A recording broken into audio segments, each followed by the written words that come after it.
Good morning to all of you. It's good to be here. It's good to be in this building. Many of you perhaps knows the origins and the history of this building, but perhaps not all of you. And this is really a marvelous history of dedication and motivation.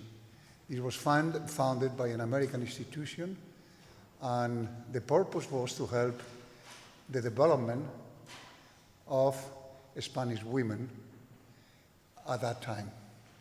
And believe me, at that time, the position of a Spanish woman was a terrible one. Like in many other countries, Spain was not the exception. But that was the origin. Justice O'Connor, in the bio you have review, appears as retired. It's a complete lie. She's not retired. She will never be retired. And she's doing now for the Supreme Court, I wouldn't say more, but probably as equal as she was doing when she was at the Supreme Court, you know. I'm now just an unemployed cowgirl. I grew up on a cattle ranch in Arizona and New Mexico. It was started by my grandfather Day in 1880 after the United States bought that land from Mexico in order to provide land for a railroad to be built from New Orleans to Los Angeles. That was why the land was acquired. It was called the Gadsden Purchase. And that's the area in which the Day family then acquired land to establish a ranch.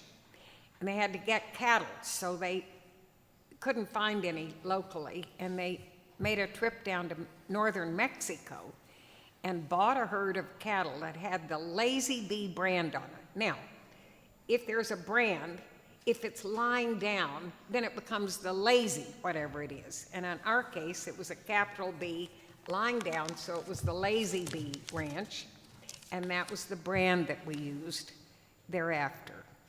And we had the ranch from 1880 until quite recently, when it was finally sold, and it's no longer in my family. And I was very sad about that. I thought it would always be in our family, but it no longer is. But that was my background. I was sent off to grandparents to El Paso, Texas, where I went to school. And in those days, you know, El Paso is across the Rio Grande River from Juarez, Mexico. And we had a lot of easy going back and forth. We often went to Juarez to shop or to have dinner or whatever. It was very open access both ways across the border. Today, it's not. And it's quite restricted and quite serious to try to cross the border today between Juarez and El Paso.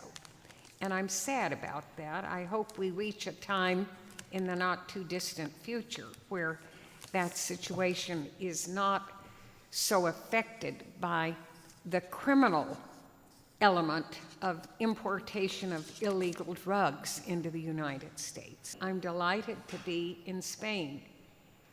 We have so many evidences of the lasting and perpetual influence of Spain in America's Southwest, in Arizona and New Mexico. And the Spaniards came by way of Mexico City and moved up. They were looking for a little silver and gold at the time, but they kept moving north and establishing along the way a good many churches. And the people who then established the churches would reach out to the Indian and Hispanic community and try to make settlements around those churches. And that was really how the Southwest was developed. And much of what we have today, as I look around, are affected by our Spanish ancestors. And we see it today in Arizona and in New Mexico too. Much of the laws that we follow concerning land ownership, water ownership, all those things are really relics today of the Spanish laws that were brought in with the early settlers. So don't think we've forgotten about Spain. We haven't. You're with us all the time. When I went to Stanford for university training, which I did, I had gone to school in El Paso, Texas, and when I graduated, I only applied to one university, and that was Stanford. Nobody told me I should apply to several because they might not take me, but luckily they did.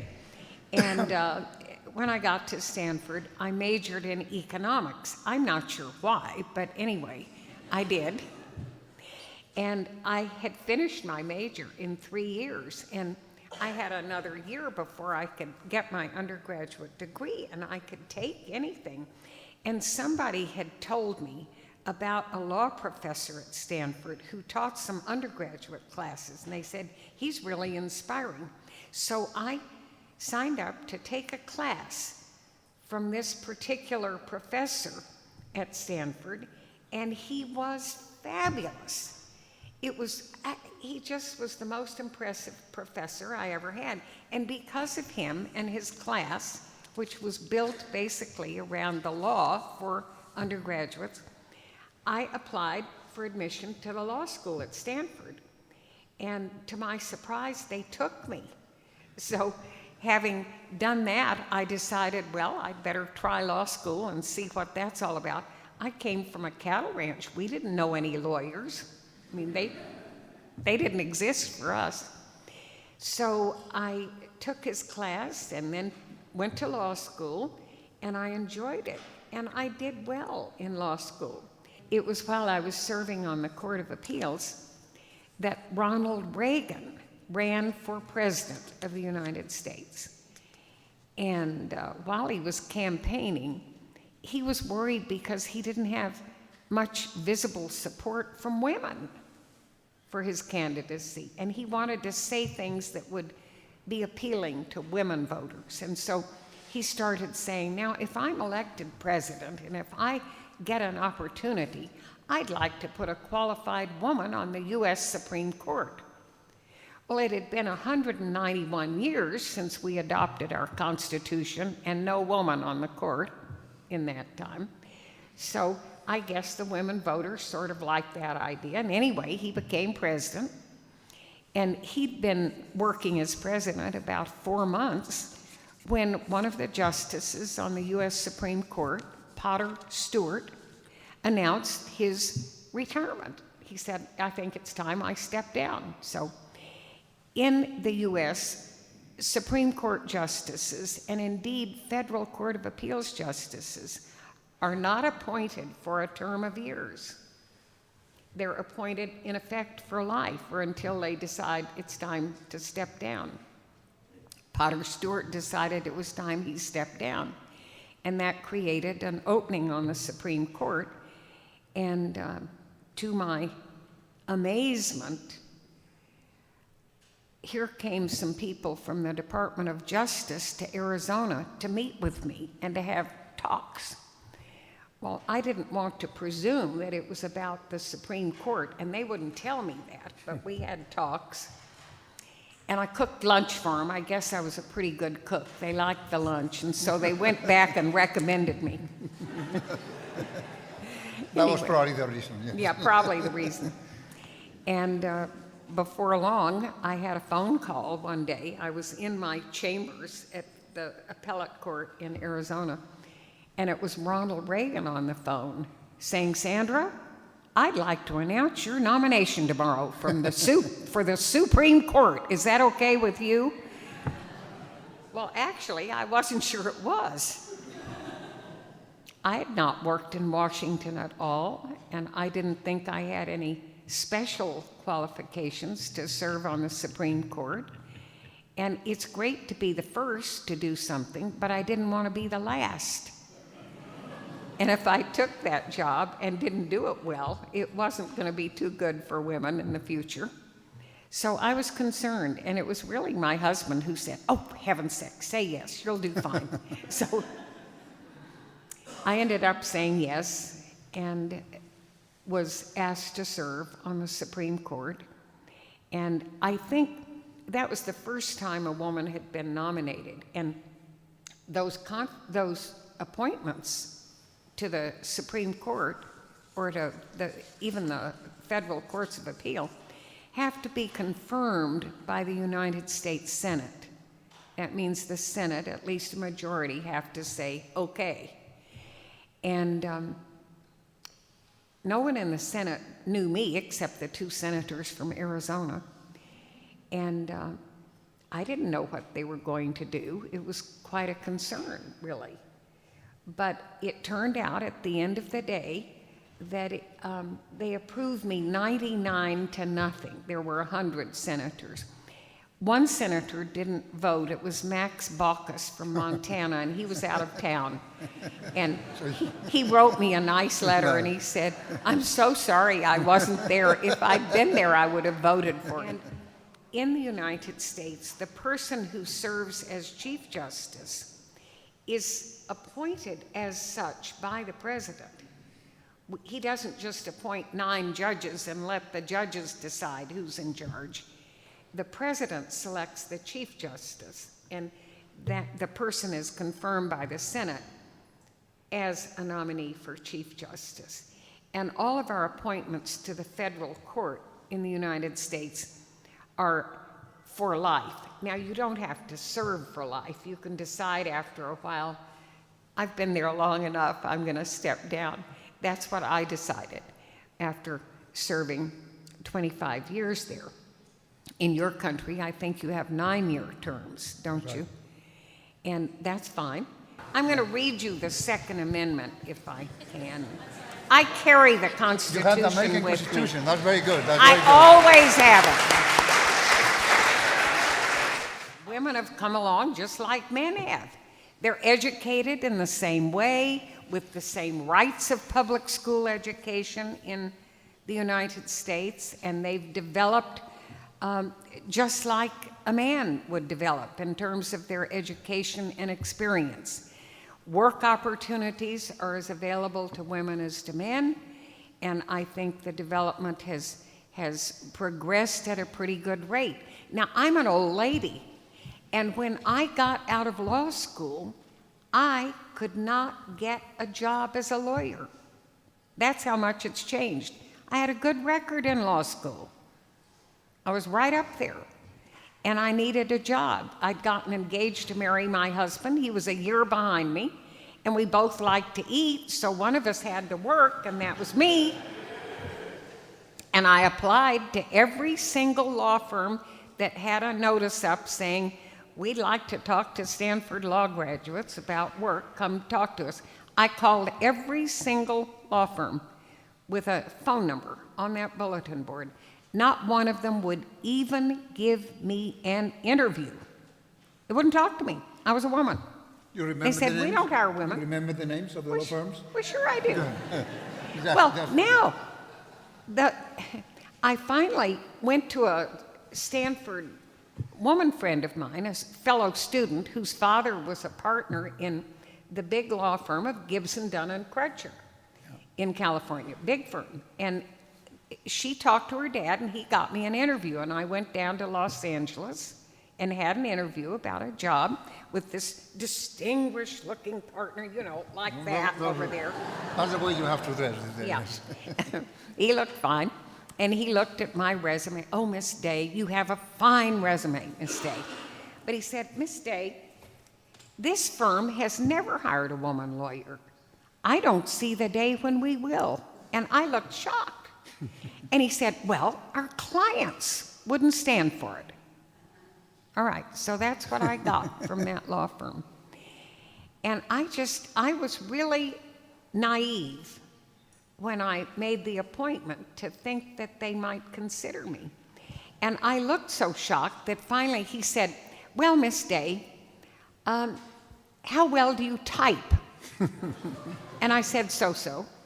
He said, "Well, if you could type well enough, I might be able to get you a job here as a legal secretary." And I said, "Thank you, but that's not what I want to do. I want to practice law, so I appreciate the interview, but thank you." And I left. Now, that was what we had when I got out of law school. Isn't that something? So I needed a job. I heard that the county attorney in San Mateo County, California, the county seat was Redwood City, had once had a woman lawyer on his staff. So I thought if he'd had one, he could hire another. I made an appointment to see him. He was a very nice man. In California, the county attorney is elected in a popular election, so you know how they are. They're glad to meet you. And anyway, he looked at my resume and he said, "Oh, you have a fine resume here." And yes, I had a woman lawyer and she did well, and I'd be happy to have another one. But the problem is, I get my money from the County Board of Supervisors. I am not funded to hire another attorney right now. I've used my money and I don't have any to hire anybody else. And I looked a little sad. And he said, "Well, I'm sorry, but let me show you around the offices." And he walked me around and he said, "As you can see, I don't have an empty office to put anybody else anyway." So I went back to the Lazy Bee Ranch and I wrote him a long letter. That letter's now in the county museum. And I told him all the things that I thought I might be able to do for him effectively if they hired me. And I said, "I know you don't have any money, but I'm willing to work for you for nothing until such time in the future as you get a little more money." I said, "That's all right." I said, "I know you don't have an empty office for another employee, but I met your secretary and there's room in her office to put a second desk if she didn't object." That was my first job as a lawyer. I worked for no pay, and I put my desk in with the secretary. Well, I loved my work. I got to answer all kinds of legal issues, questions, coming from the different county boards and commissions and officials. I didn't want to do the criminal stuff. I wanted to do the civil. And I really liked my job. And so, you know, we managed without any income for 4 or 5 months. And the county attorney was made the local judge, and he was thrilled to get that position, and we were all happy for him. That was great. And my supervisor became the county attorney, and that opened up a slot where I could get paid a little money. And that was how life developed for me as a lawyer when I got out of law school. Now, that wouldn't happen today, and I don't know how many of you young people, if you go to law school, when you get out, if you can't get a job, how many of you are going to work for nothing for a while? I don't know. Probably that wouldn't occur to you. But it might have to be resorted to again. Jobs are scarce these days. But that was my start in the legal profession, and it turned out not to be a bad way to go. It worked out all right at the end of the day. A presidential election, and that's what this was, is governed by federal law. There are federal laws that control some of what happens during federal elections, who can vote and what the requirements are and so forth. And there were issues raised about how Florida was counting votes and who it was allowing to vote and how it was being done. Legal questions were being raised, and they ended up being challenged in court. And it came all the way up to the Supreme Court. It did pose a question or two of federal law and interpretation, and the court took the case. Well, of course, it made headlines because potentially it could affect the outcome. If large chunks of votes were counted in Florida, it might turn out one way. If the court thought they were properly excluded from voting, it might affect the outcome of the election. So people got interested. Bush versus Gore, this case might make a difference. And I guess it might. But anyway, the court ended up having some federal interpretation of federal election law issues to resolve. And it resolved them, and at the end of the day, when the votes were counted, Bush prevailed over Gore. And as far as the public was concerned, they were worried that maybe it was a choice judges made based on their political desires of outcomes. I was there, and I can tell you it was not. It was issues of federal law that were posed, and the court was divided on the proper reading of some of those laws. But it's all spelled out in the opinions. I think over time, we see fewer states and fewer countries who are willing to have a death penalty. You're seeing a gradual reduction, aren't you, worldwide? And that's fine, that's good. We may reach the point, maybe in your lifetime, where all the states in the United States and many other nations have eliminated the death penalty. That wouldn't surprise me. I think that's the trend, don't you? Justice delayed is justice denied. So we have to work in both our countries at making our systems efficient and not too much delay for people. I look back and think that I was fortunate to have the privileges and the opportunities that I had. It was at a time when it was hard to get those opportunities if you were female. And I welcomed those that I got, and I enjoyed every job I ever had. And if I had it to do all over again, I'd try to do the same thing. Only if I had to do it all over again, it might not have been as hard. There might not have been as many barriers as there were when I went along. So I don't look back with regrets at all. One day, I hope you agree with me, one day we can even begin discussions about the idea of the global law. But what we have learned today, and these days that is very important, is about qualities of human beings and values of human beings. And I would like to tell you, if it is not unconstitutional to make compliments, Oh, it that is. you are a marvelous person. Thank you.